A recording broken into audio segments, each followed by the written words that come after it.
Baik, Assalamualaikum warahmatullahi wabarakatuh. Perkenalkan, nama saya Husniani Hassana dengan NIM 224115014.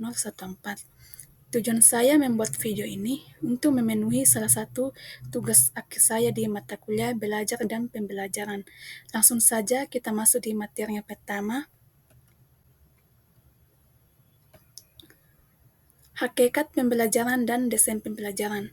Pembelajaran adalah proses yang melibatkan interaksi antara peserta didik dan sumber belajar untuk mencapai tujuan tertentu secara efektif dan bermakna.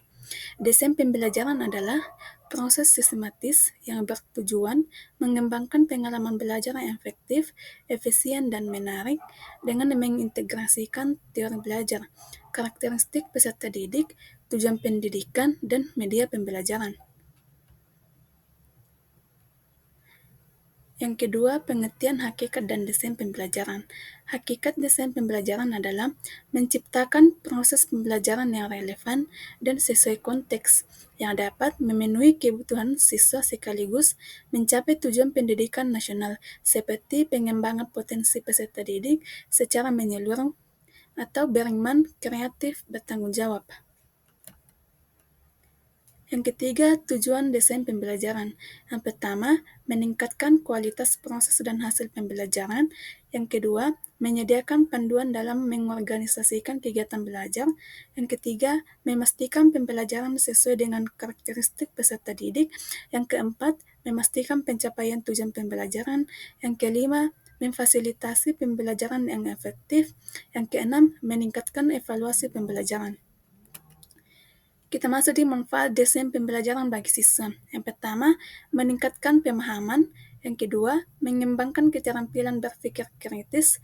Yang ketiga, membantu pembelajaran berkelanjutan. Yang keempat, meningkatkan keterlibatan siswa dan motivasi belajar. Yang kelima, membantu siswa memperoleh pengetahuan dan keterampilan baru.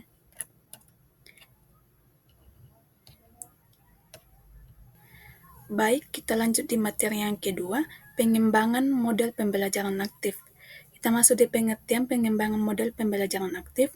Pembelajaran aktif adalah metode yang melibatkan siswa secara langsung dalam berinteraksi, menyelidiki, memecahkan masalah, dan menyimpulkan pemahaman secara mandiri. Siswa menjadi pusat aktivitas belajar dengan menggunakan pemikiran kritis dan analitis untuk memahami materi dan mengaplikasikannya dalam kehidupan nyata. Kita masuk di karakteristik pembelajaran aktif. Yang pertama itu penekanan pada pengembangan keterampilan berpikir analitis dan kritis, bukan sekedar menyampaikan informasi dari guru. Yang kedua, siswa tidak pasif mendengarkan, tetapi aktif mengerjakan sesuatu yang berkaitan dengan materi. Yang ketiga, mendorong siswa berpikir kritis, menganalisis dan mengevaluasi. Yang keempat, kelas dirancang menantang dan kondusif untuk belajar bebas namun terkendali dengan guru sebagai fasilitator dan pembimbing. Yang terakhir, umpan balik yang cepat dan interaktif selama proses pembelajaran. Kita masuk di prinsip pengembangan aktif. Yang pertama, pembelajaran harus melibatkan pembentukan makna secara aktif oleh siswa dengan menghubungkan pengetahuan baru dengan yang sudah dimiliki. Yang kedua, pembelajaran diarahkan pada fokus tertentu dan memberikan latihan serta umpan balik agar siswa dapat menerapkan pengetahuan. Yang ketiga, pembelajaran melatih kerjasama antara siswa melalui diskusi dan kegiatan kelompok. Yang keempat, pembelajaran harus bermakna sehingga siswa dapat menjelaskan kembali apa yang dipahami. Kita masuk di teknik pembelajaran aktif. Yang pertama, berbagai teknik yang dapat digunakan mulai dari yang sederhana seperti tin parser atau siswa berpikir sendiri, berdiskusi berpasangan, lalu berbagai dengan kelas, hingga teknik yang lebih kompleks yang memerlukan persiapan lebih matang. Yang kedua, diskusi kelompok atau siswa berdiskusi dalam kelompok kecil untuk memecahkan masalah atau bertukar ide terkait materi pelajaran. Yang ketiga, permainan game-based learning atau siswa belajar melalui permainan yang dirancang untuk mencapai tujuan pembelajaran tertentu. Ciri-ciri pembelajaran aktif yang pertama, situasi kelas menantang dan tidak kaku dapat diubah sesuai kebutuhan siswa. Yang kedua, guru tidak mendominasi pembicaraan, lebih banyak memberikan rangsangan berpikir. Yang ketiga, sumber belajar bervariasi termasuk siswa sebagai sumber belajar satu sama lain. Yang keempat, kegiatan belajar bervariasi bersama-sama, kelompok, dan mandiri. Yang kelima, guru sebagai pembimbing yang membantu saat siswa menghadapi masalah belajar.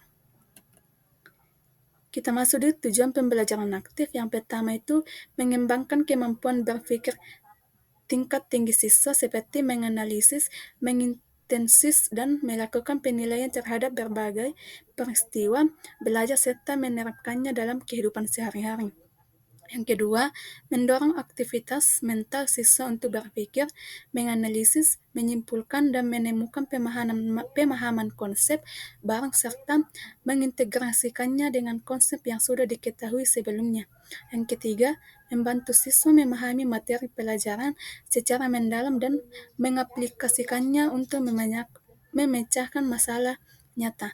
Yang keempat, menciptakan lingkungan belajar yang menyenangkan dan memotivasi siswa agar lebih aktif dan fokus dalam belajar.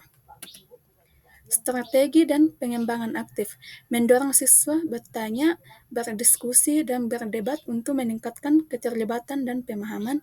Yang kedua, menggunakan metode pembelajaran berbasis proyek yang kaitkan materi dengan masalah kehidupan nyata. Yang ketiga, memanfaatkan kerja kelompok dan pembelajaran komparatif untuk membangun kerjasama dan tanggung jawab. Yang keempat, menggunakan teknik seperti role play, jigsaw, think pair, share, dan game-based learning untuk membuat siswa aktif secara mental dan fisik. Ya, itulah video pembelajaran yang bisa saya sampaikan. Semoga bermanfaat bagi kita semua. Sekian dan terima kasih. Wassalamualaikum warahmatullahi wabarakatuh.